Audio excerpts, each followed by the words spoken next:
नमस्कार. मी भूषण मोहन गायकवाड. 4 सख्खे 24 या पुस्तकातील डॉक्टर सोनाली लोहार लिखित लढाई ही कथा आपल्यासमोर अभिवाचनासाठी सादर करतो. सुरू करतोय.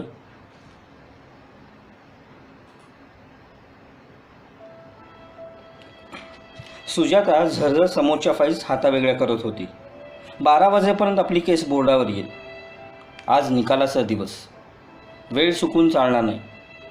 फाईल्स व यंत्रासारखे डोळे फिरत होते, पण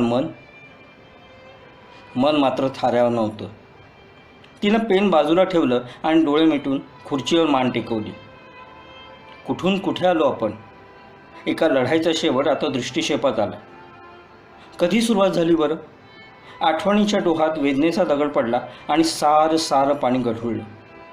जेमतेम 4-5 वर्षाची होती ती आणि आईबाबा अपघातात गेली.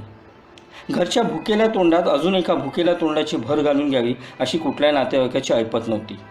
उरलेलं बालपण मग अनाथालयाच्या भीषण वास्तवात चाललं. आपण एकटे आहोत, पण जगणं अपर्याय आणि जगायचं असेल तर शिकायला लागेल हे तिला लवकर उमजलं. 10वी झाली आणि तिने एक पार्ट टाईम नोकरी पकडली. माझे राहायचे खायचे पैसे देते असं सांगून एका नातेवाईकाच्या घरात तात्पुरतं डोकं टेकवायला आसरा मिळवला आणि जवळच्या कॉलेजात ॲडमिशनही मिळवली.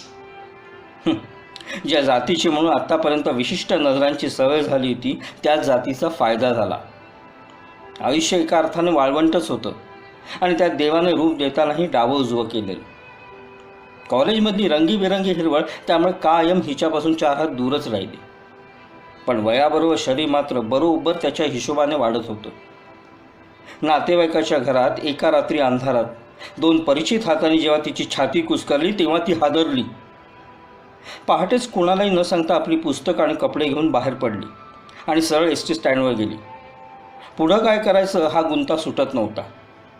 स्टँडवरच्या स्वच्छतागृहात विधी अडपून तशीच कॉलेजला गेली. कपड्यांची बॅग घेऊन वर्गात शिरणाऱ्या तिला बघून काही डोळ्यांमध्ये नवल दिसलं खरं, पण बस तेवढंच. तिची स्वतःहून चौकशी करावी इतकी ती कोणाच्याच जवळ नव्हती आणि कदाचित तेवढी महत्त्वाचीही नव्हती. कॉलेज झाल्यावर तशीच फॅक्टरीमध्ये गेली. फॅक्टरी म्हणजे तरी काय, एक छोटा लाकडी खेळणी बनवायचा गाळा होता आणि फक्त 10वी झाल्या मुलीला अजून काम तरी काय मिळणार. बनवलेली खेळणी बॉक्समध्ये पॅक करणं हे हिचं काम. 8ला गाळा बंद झाल्यावर ती परत स्टँडवर आली. तिथेच काहीतरी पोटात ढकललं आणि एका बाकावर अंग आखडून बसून राहिली. रात्रभर टक्क उघड्या डोळ्यांनी जागा राहिल्या तिच्या अंगाला रात्रीच्या नजरात डसत राहिल्या. मग सकाळी तशीच तारवटलेल्या डोळ्यांनी कॉलेजला गेली. 3 रात्री अशाच गेल्या आणि 4थ्या रात्री एक मोटारसायकल स्टँडला येऊन थांबली. 25-30 वर्षाचा एक रुबाबदार तरुण तिच्याकडे आला. हिच्या डोळ्यावर अनावर झोप कोसळत होती. डोकं अस्थिर बधीर झालं होतं. काय होतंय समजत नव्हतं. तो आला आणि म्हणाला, माझं नाव विकास सक्सेना. 3 रात्री तुम्हाला इथे स्टँडवर बघतोय. काही मदत हवी आहे का तुम्हाला? तेवढ्या आपुलकीनेही तिचा बाण फुटला. रडत त्याला सगळी कहाणी सांगितली. त्याचा चेहरा विचारमग्न झाला.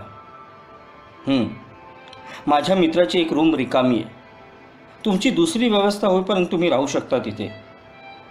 घाबरू नका, मी एक जबाबदार सरकारी नोकर आहे. तुम्हाला एकट्यानं लॉजवर वगैरे ठेवणं बरं वाटणार नाही म्हणून हे सुचवतोय. तिला कुठेतरी डोकं टेकवून फक्त झोपायचं होतं, बाकी काहीच सुचत नव्हतं. विकासचं रूप आणि शब्द इतके आश्वासक होते की ती न बोलता त्याच्या मागून गेली आणि त्याच्या मोटरसायकलवर बसली. विकासने तिला रूमवर सोडलं. आतून नीट कडी लावा, मी उद्या येतो असं सांगून तो गेला. तिने जेमतेम कडी लावली आणि ती जे मेल्यासारखी झोपली ते सकाळी जाग विकासच्या कडी ठोकण्यानेच आली. तो नाश्ता घेऊन आला होता. तिने पहिल्यांदाच त्याला नीट पाहिलं. तो चक्क देखणा म्हणावा इतका छान होता.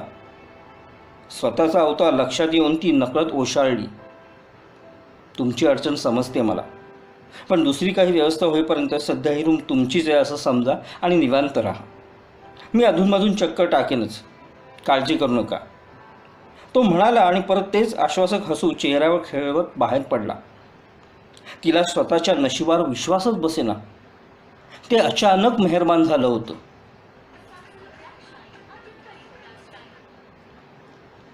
विकास अधूनमधून नाही पण हळूहळू रोजच यायला लागला. नकळत दोघांमध्ये एक नातं फुलत होतं. एक दिवस ती त्याच्यासाठी चहा बनवत होती आणि त्याने मागून येऊन तिला हलकंच कवेत घेतलं. सुजाता, सुजाता, मला आवडतेस ग तू. तिच्या गालावर ओठ टेकवत तो कुजबुजला. अंगावर पिवळा धम्मक मोहर फुलल्यासारखं झालं आणि तिने कधी स्वतःला त्याच्या स्वाधीन केलं हे तिलाच कळलं नाही. हे सुख स्वप्नातीत होतं. विकास येतच राहिला. तिचा छोटासा संसार तिला मोहून जायचा. तिचं ग्रॅज्युएशन झालं की विकास त्याच्या घरच्यांना सगळं सांगणार होता. एक तर तिची जात आणि त्यात अर्धवट शिक्षण. आता सांगितलं तर घरचे ऐकणार नाहीत. त्याचं हे सांगणं तिला पटलं. पण 3 महिने गेले आणि तिच्या लक्षात आलं पाळी येऊन गेल्याला खूप दिवस झालेत.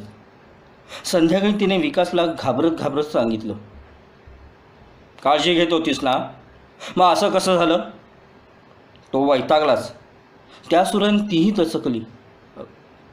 कदाचित नसेल काही, चेक करून घेऊया का डॉक्टरकडून? उद्या जाऊया? सुजाता, मी एक प्रतिष्ठित सरकारी नोकर आहे. मी कसा येऊ तुझ्याबरोबर? तू उद्या सिव्हिल हॉस्पिटलला जा. तो डोक्यावर आठ्या आणत म्हणाला. ती सैरभैर झाली. हा असा का वागतोय अचानक? मला आधार नको का द्यायला याने? पण कदाचित त्यालाही धक्का बसला असेल. साहजिक आहे. बघूया उद्या डॉक्टर काय म्हणतात. दुसऱ्या दिवशी डॉक्टरांनी नक्की केलं तेव्हा ती एकीकडे सुखावली आणि कुठेतरी धास्तावली. हे लपवता कसं येणार? लग्न करावंच लागेल आता. संध्याकाळी विकास आला की सगळं ठरवावंच लागेल. त्याच्या आईवडिलांनी मान्य केलं तर ठीक, नाहीतर तसाही संसार सुरूच झाला आहे आपला. लग्न करून इथेच राहू. तिला विचारानेच बरं वाटलं. त्या दिवशी विकास आला नाही. पुढचे 2 दिवसही आला नाही. तेव्हा मात्र तिच्या जीवाने ठाव सोडला. तो कुठे राहतो, त्याच्या घरी फोन आहे का, हे तिने कधीच विचारलं नव्हतं. तो कुठल्या सरकारी डिपार्टमेंटमध्ये नोकरीला होता हे मात्र कधीतरी त्याने उडत उडत तिला सांगितलं होतं. पुढचे 2 दिवस ती वेड्यासारखी सरकारी कार्यालय शोधत वणवण भटकली आणि शेवटी एकदाचं त्याचं ऑफिस सापडलं. सक्सेना साहेब 2 दिवस ऑफिसला आले नाहीत असं कारकून म्हणाला. मी त्यांची दूरची नातेवाईक आहे. मला घर सापडत नाही. मला पत्ता समजावून सांगाल का प्लीज? ती काकुळतीने त्याला म्हणाली. त्याने तिला पत्ता कागदात व्यवस्थित लिहून दिला. तरीच विकास 2 दिवस ऑफिसला गेला नाही म्हणजे नक्कीच आजारी असणार. आणि हे तो आपल्याला कळवणार कसं? आपल्याकडे तरी कुठे फोन आहे? तिचा जीव कळवळला. तिने तशीच रिक्षा पकडली आणि विकासचा पत्ता सांगितला. रिक्षा घरासमोर थांबली तेव्हा ती जरा बावचळलीच. खूपच प्रतिष्ठानच्या वस्तीतलं घर होतं. अहो, घर कसलं, बंगलाच होता. आपण आता या घराची सून होणार आहोत. कुठेतरी जीवाला गार वाटलं. ती गेट उघडून आत गेली आणि बेल वाजवली. एका तरुण स्त्रीने दार उघडलं. कोण हवंय? विकास सक्सेना इथेच राहतात ना? हो, इथेच राहतात. मी मिसेस सक्सेना, त्यांची बायको. काय काम आहे तुमचं? पुढं काय झालं ते सुजाताला कळलंच नाही. आपण तळपत्या उन्हात विकासच्या घरात भोळ येऊन पडतो एवढंच लक्षात राहिलं. जाग आली ती सरकारी दवाखान्यातच. उठण्याचा प्रयत्न केला तेव्हा ओटीपोटातून जीव घेणी कळली आणि तिला एक क्षणही लागला नाही हे कळला की ती रिकामी रिकामी म्हणजे पार रिकामी झाली आहे. सॉरी, तुमचा गर्भपात झाला आहे. दुर्दैवाने काही कॉम्प्लिकेशन झाल्या होत्या, त्यामुळे तुम्ही यापुढे आई होऊ शकणार नाही. डॉक्टरांचे शब्द ऐकले आणि कधीही न संपणाऱ्या वेदनेच्या गर्तेत तिची परत शुद्ध हरपली. 2 दिवसांनी ती धडपडत बाथरूमला गेली तेव्हा एक जाडगेली आया तिथे तिच्या कानात कुजबुजली. बाई, गरीब लगती हो. तुम्हारे साथ अच्छा नहीं हुआ. तुम्हारा बच्चा गिरा नहीं, गिराया गया है. मेरा नाम मत बोलना किसी को. मेरी बच्ची के माफिक हो इसलिए मैं बोली. पुढची सगळीच लढाई अविश्वसनीय होती. ती विकासच्या घरी गेली तेव्हा लाथाबुक्क्याने बळून तिच्या घरच्याने तिला बाहेर काढलं. वेश्या, छिनाल, ती बधीर होऊन ते शब्द ऐकत होती. यापुढे मला किंवा माझ्या कुटुंबाला त्रास दिलास ना तर खबरदार, माझी पोच कुठपर्यंत ना हे कळलंच असेल तुला. तिच्या खपाटीला गेलेल्या पोटाकडे छदमीपणाने बघत विकास म्हणाला. मग ती वेड्यासारखे सगळे दरवाजे ठोठावत राहिली. पोलिसांचे, अधिकाऱ्यांचे, मंत्र्यांचे, कोर्टाचे. मला न्याय द्या, मला न्याय द्या. माझ्या तनामनावर झालेला बलात्कार, माझं संपवलं गेलेलं मातृत्व, कोणीतरी न्याय द्या, कोणीतरी न्याय द्या मला. तिने आकांत मांडला होता. व्यवस्थेतल्या संधी साधू आणि भुकेल्या गिधाडाने तिचे मिळेल आणि तेव्हा आणि मिळेल तसे लसके तोडले आणि उरलेल्या शिळ्या ओषट कलेवराला घेऊन भावनाहीन समाजही अजगरासारखा सुस्तावला. एका रात्रीचे किती घेणार, हा प्रश्न जेव्हा पहिल्यांदा सरळ तिला विचारला गेला तेव्हा मात्र ती पेटून उठली. ही व्यवस्थेतील लढाई मी व्यवस्थेचा भाग होऊनच लढेन. तिने गाव बदललं, थांबलेलं शिक्षण परत सुरू केलं, प्रचंड आटापिटा करून वकिलीची परीक्षा पास केली आणि ती परत आली. बंद केलेली तिची केस तिने परत ओपन करायला लावली. सोपं काहीच नव्हतं. 20 वर्ष झाली या गोष्टीला. आज ती प्रसिद्ध ॲडव्होकेट सुजाता दास होती. तिच्या नावाचा इतका दबदबा होता की भले भले तिच्या विरुद्ध कोर्टात लढायला नाही म्हणायचे. 20 वर्षात तिच्यासारख्या कित्येक सुजातांचं आयुष्य तिने मार्गी लावलं. अन्याय होतो म्हटल्यानंतर ती चवताळून उठायची. तिची स्वतःची केस ती अशीच वाघिणीसारखी चवताळून लढली. तारखांवर तारखा आणि शेवटी आज निकाल. मॅम केबिनचं दार किलकिलं करून तिच्या ज्युनियरने हाक मारली आणि सुजाता भानावर आली. मॅम, मिस्टर विकास सक्सेनांचा फोन आला आहे. कनेक्ट करू की?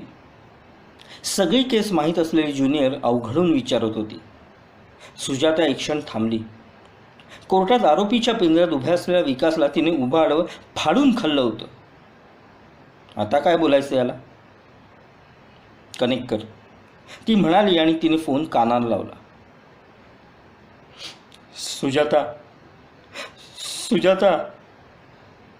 सुजाता माफ करशील का मला? विकासचा रडवेला आवाज आला. विकास, हा प्रश्न खरं तर तू ज्याला विचारायला पाहिजे होतास ना, तो आज या जगात नाही आहे.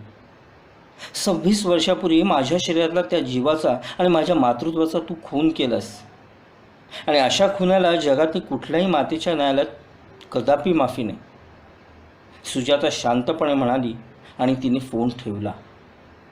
पांढऱ्या शुभ्र साडीवर काळा कोट चढवणाऱ्या आपल्या मॅडमकडे तिची ज्युनियर अभिमानाने बघत होती. ही लढाई तिच्या मॅडमने जिंकली होती. ही लढाई तिच्या मॅडमने जिंकली होती. धन्यवाद.